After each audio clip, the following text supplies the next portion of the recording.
Hello guys, welcome to my channel Sophia art classes.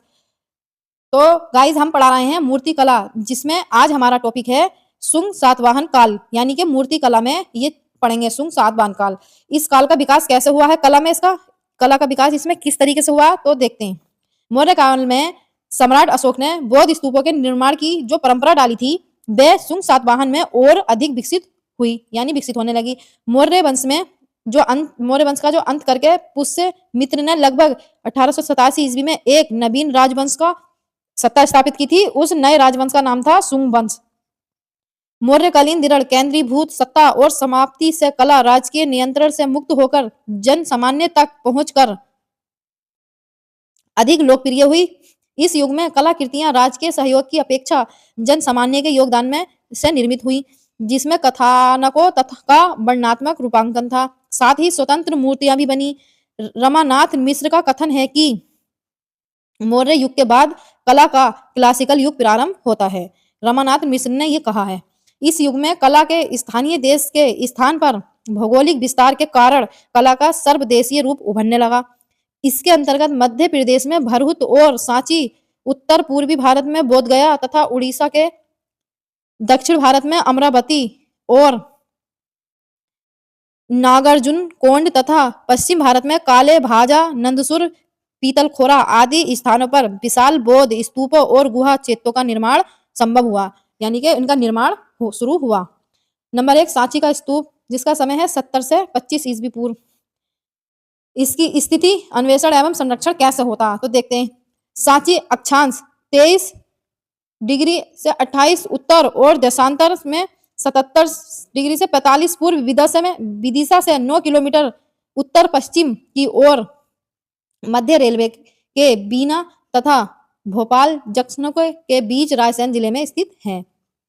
अपने अप्रतिम बौद्ध स्मारकों तथा पुरातात्विक सामग्री के कारण सांची संपूर्ण विश्व में प्रसिद्ध है।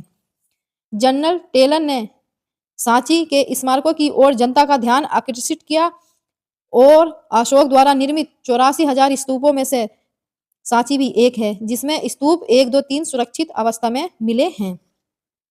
सन 1881 ईस्वी तक स्मारकों की संरक्षण की ओर किसी ने ध्यान नहीं दिया था, लेकिन सन 1881 ईस्वी में मेजर कोल ने इस कार्य को गंभीरता से लिया, यानी कि इस पर ध्यान देना शुरू किया और 3 वर्ष के अल्पकाल में ही इसके आसपास के स्थानों की सफाई करवाना शुरू कर दी और दीवारों की दरारें भरवा दी, मतलब उन्हें सही करा दिया। गिरे हुए पश्चिमी व दक्षिणी तोड़लों और भूवेदिका तथा स्तूप 3 के तोड़लों को यथा स्थान प्रतिष्ठित करवा दिया। इसके बाद बचे हुए कार्यों को भारतीय पुरातत्व के महानिदेशक सर जॉन मार्शल ने पूर्ण करने में सफल प्रयास किया, यानी कि इसका जो बचा हुआ कार्य था वो महानिदेशक सर जॉन मार्शल ने पूरा किया। और सन 1912 और 1919 के बीच जो मार्शल स्मारकों की उनकी वर्तमान दशा में लाए, मार्शल इसको दशा में लेकर आए थे। सन 1936 ईस्वी में मोहम्मद हमीद कुरैशी पहाड़ी की ढलान पर स्थित स्तूप 1 व 2 के बीच उत्खनन करवाकर एक बौद्ध विहार के अवशेषों को प्रकाश में लाए।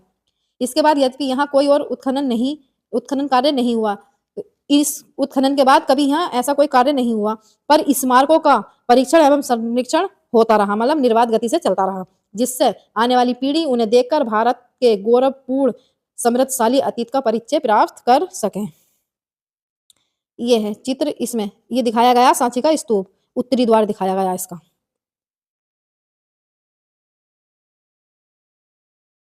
इसमें आ गए है कि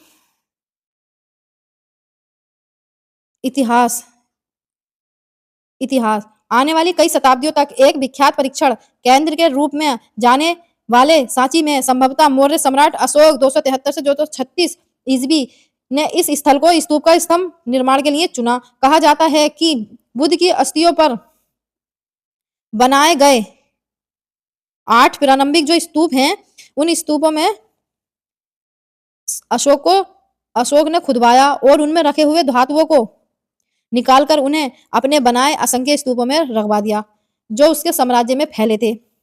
विरक्त जीवन तथा साधना में उपयुक्त शांत वातावरण एवं विदिशा जैसी समृद्धि नगरी के पास होने के कारण भी बौद्ध भिक्षुओं के लिए सांची एक आदर्श स्थान माना जाता है। मौर्य साम्राज्य के पतन के बाद इस बौद्ध स्थली को कुछ आघात पहुंचा, मतलब इसे कुछ नुकसान पहुंचा। संभवतः इसी समय अशोक के स्तूप को भी क्षति हुई थी।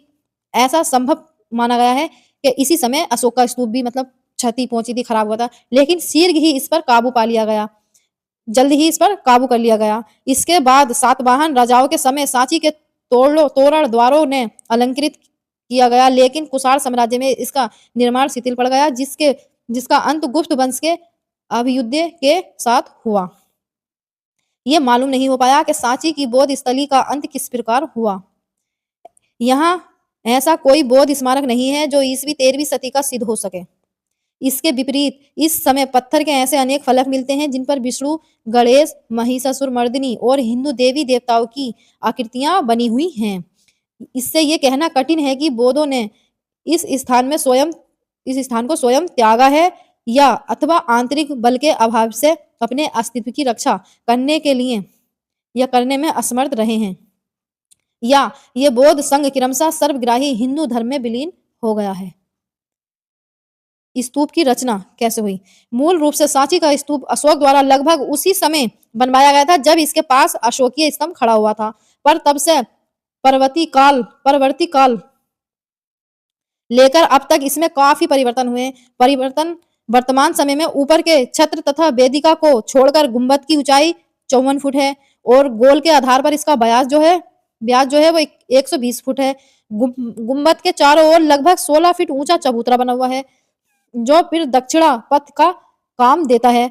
वेदिका के भीतर 7 फुट के फिर दक्षिणा पथ का शिलापट बिछे हुए हैं। यहाँ तक पहुंचने के लिए दक्षिण दिशा में दोहरा सीढ़ी का सोपान मार्ग दिया हुआ है, यानी कि सीढ़ी बनी हुई है।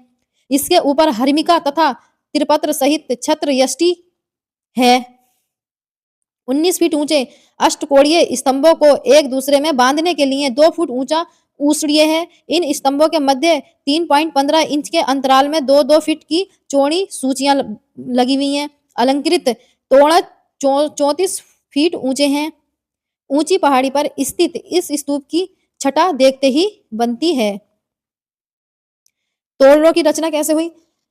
सभी तोरण द्वार ईसा पूर्व पहली शताब्दी के हैं। सबसे पहले दक्षिणी द्वार बनवाया गया था। यह मुख्य प्रवेश द्वार था, यह सबसे मेन द्वार था। इसके बाद क्रमशः उत्तरी, पूर्वी व पश्चिमी तोरण द्वार बने। इन तोरणों में चौफल 2 खंभे हैं जो 24 फुट ऊंचे हैं। इन पर थोड़ी सी कमानीदार ऊपर की ओर तनी हुई 3 सूचियां हैं, जिनके बीच की दूरी इनकी चौड़ाई से कुछ ही अधिक है। इसके बीच छोटे छोटे 3 स्तंभ हैं जो इन्हें साधने का काम करते हैं। स्तंभों पर वर्गाकार पत्थर के टुकड़ों पर ये सूचियां रखी हुई हैं जो दोनों तरफ से बाहर की ओर निकली हुई हैं। सबसे ऊपर खंबे तथा सूची पर धर्मचक्र तथा त्रिरत्न थे। अब ये खंडित अवस्था में मिलते हैं। इन संपूर्ण तोरणों की ऊंचाई 34 फीट है। सूचियों के बाहर की ओर बहुधा हाथियों की मूर्तियां बनी हुई हैं जो मानो ऊपर की मूर्तियों को संभाले हुए हैं। सबसे नीचे की सूची व स्तंभ के बीच की दूरी को भरने के लिए नीचे दोनों ओर द्वारपाल यक्ष बने हुए हैं। खंभों के शिखरों पर पीठ से पीठ मिलाए शेर, हाथी तथा वामन हैं, जिनके आगे का भाग बनाया गया है।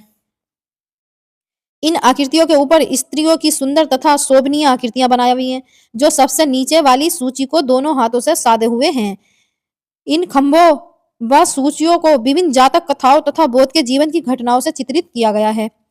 सांची के तोरणों तथा सूचियों के दृश्य चित्रों एवं अलंकरणों को निम्नलिखित वर्गों में विभक्त किया गया है। उससे पहले ये देख लेते हैं कि सांची का स्तूप जो है वो पूर्वी तोरण द्वार कैसा है। ये दिखाया गया इस तरीके से। अब देखते हैं जातक कथाओं के दृश्य। ये जातक कथाएं गौतम बुद्ध के पूर्व जन्मों से संबंधित रखती हैं, यानी कि गौतम बुद्ध के जन्म से पहले से संबंध रखती हैं। बौद्धों को विश्वास था कि बुद्धत्व प्राप्त करने के लिए गौतम बुद्ध को भी पशु पक्षी से लेकर मानव जीवन तक की असंख्य योनियों से गुजरना पड़ा था। सांची के तोरण पर अंकित केवल 5 जातक दृश्यों को पहचाना गया है। वे हैं छदंत, वेशांतर, साम, महाकपि तथा अलम्बुस। इनमें वैशांतर जातक संबंधी प्रमुख घटना उत्तरी तोरण की एक बड़ेरी पर, साम जातक उत्तरी तोरण के बाएं स्तंभ पर और छदन जातक दृश्य 3 बड़ेरियों पर अंकित हैं। वैशांतर जातक तथा साम जातक दृश्य में इंद्र उपस्थित है। छदन जातक के विभिन्न अंशों में बाईं ओर एक कोने में षड्दंतीय छदन अपने दल के हाथियों के साथ जाता हुआ दिखाया गया है। गौतम बुद्ध के जीवन का दृश्य कैसा था, देखते हैं। सांची के शिल्पांकन में बुद्ध के अलौकिक स्वरूपों की अधिकता है। इसके अंतर्गत विभिन्न स्थलों पर गौतम बुद्ध से संबंधित आश्चर्यजनक घटनाओं को स्थान दिया गया है, जिनमें उनके आकाशचारी जल पर चलने, उन्मत्त हाथी को वश में करने, अंगों से अग्नि निकालने, गुठली से आम्र का वृक्ष तुरंत उत्पन्न करना आदि हैं।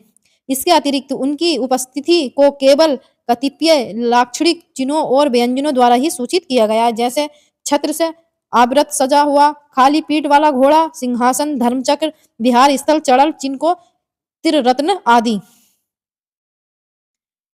ये है बुद्ध के अनुगामी के रूप में कुछ देवताओं के दृश्य दिए गए हैं, जो इस प्रकार हैं। सांची में इंद्र, बृहा, मार, नाग, यक्ष, किन्नर, सुपर्ण आदि के अंगन विशिष्ट दिए हैं। इंद्र अनेक दृश्यों में उपस्थित है, जैसे इंद्रशाला गुहा के दृश्य में, बुद्ध के चूड़ा उत्सव दृश्य में, अधिवेशन के दृश्य में, वैशांतर के जातक दृश्य में, साम जातक के दृश्य में एक बड़ेरी पर सभासदों सहित बैठे इंद्र और उनके स्वर्ग का प्रतिभाशाली निरूपण हुआ। एक अन्य दृश्य में वैजयंत प्रसाद, नृत्यम, अप्सराओं, फलों से परिपूर्ण वृक्ष, मंदाकिनी का प्रवाह एवं मिथुनी के प्राणी की छवियों से युक्त इंद्रलोक का वैभवशाली निरूपण हुआ है। नाग, नागिनी वस्त्र आभूषणों से अलंकृत मानवीय रूप में व्यक्त तथा अपने फड़ों के टोप द्वारा अन्य आकृतियों से भिन्न दिखाया गया है। यक्षों में कुछ तो दानवाकार आकृति वाले हैं, जो नाटे शरीर व मोटे पैर वाले हैं, मतलब उनका शरीर नाटा और मोटा दिखाया गया है। उन्हें कुभांड कहा गया है और इन्होंने अपने हाथों में माला, मतलब माला लिए हुए हैं, मालाएं ले रखी हैं, माला ले रखी हैं। थैंक यू गाइस, आज के लिए इतना ही।